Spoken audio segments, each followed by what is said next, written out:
What's up, everybody? Today is November 14th, so that means we are 10 days out from the Philadelphia Marathon. Yes, Tonka, 10. We are 10 days out from the Philadelphia Marathon, and in today's video, I'm going to discuss how to increase your training volume. But first, let me give you a quick recap of the last few days of training. Alright, so just to get you up to speed, after I did that track workout, which I'll link that last video right up here. Or maybe it's up here. I'm not sure. I'm still new with this whole thing. It's one of these.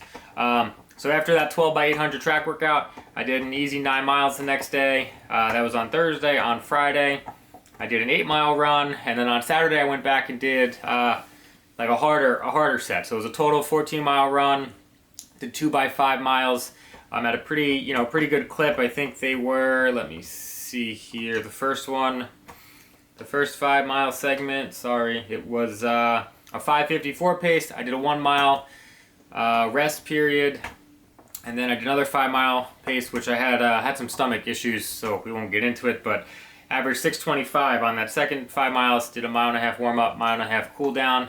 So that was a nice on Saturday. Nice run on Saturday, and then on Sunday I did do a 14.5 mile run, which gave me 70 miles for the week. So last week was a very big week. It was my biggest week in this build-up, which we're gonna dive into that question, or the topic that I said at the beginning, in just a second. On Monday I did a 5-mile easy recovery run. On Tuesday I did 8 miles, nice and easy. Did primarily around that lake again that I showed you in one of those first videos. That was the day with a little bit of black ice, and it was almost snowing a little bit, so kept it on that surface so I didn't have to worry about it.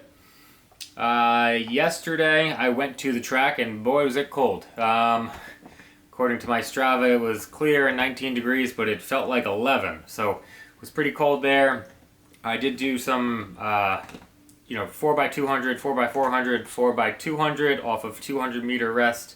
Honestly, it was a little hard to get going because at the speeds I wanted to go, it was just very cold, and it was just, but I got it done. This morning I did an easy 6-mile run, and yeah, so that brings us to right now. So as I said, I am 10 days out, and maybe in upcoming videos I will discuss tapering and how I'm kind of going through these next 10 days. But let's talk about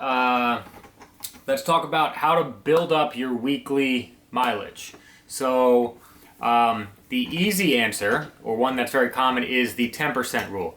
Now, I believe the 10% rule is a great rule, and I also think it's a not so great rule. I think it could apply in certain situations, and I think there's some situations that it does not apply at all. So let's go over those. If you are a beginner runner, I do not think that the 10% rule is something that that's really gonna help you get a gauge on how to build up your running. And I'm going to give you an example. So if you're someone who's running 2-3 days a week and you're running 10 miles a week, by the 10% rule you could add a mile the next week.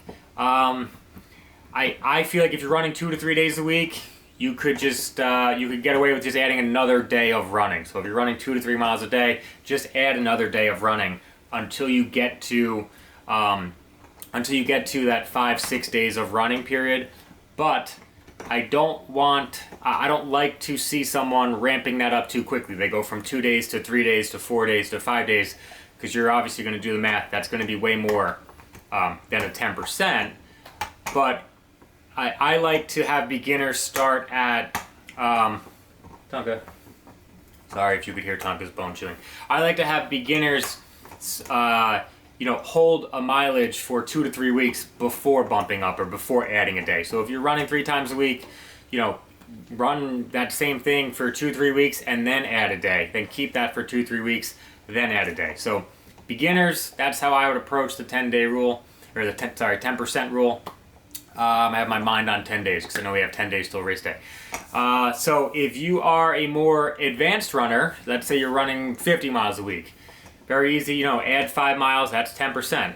That's a valid way to use the 10% rule, but it's not so easy just to start adding runs at that volume, because it's, you're probably already running 5, 6, 7 runs a week, so just adding another run is not exactly as easy as when you're running 2-3 days a week at at 2-3 miles. So if you're a more advanced runner, you could do it by, you know, adding a 1 mile onto every run, for example, is a good way to add 10%.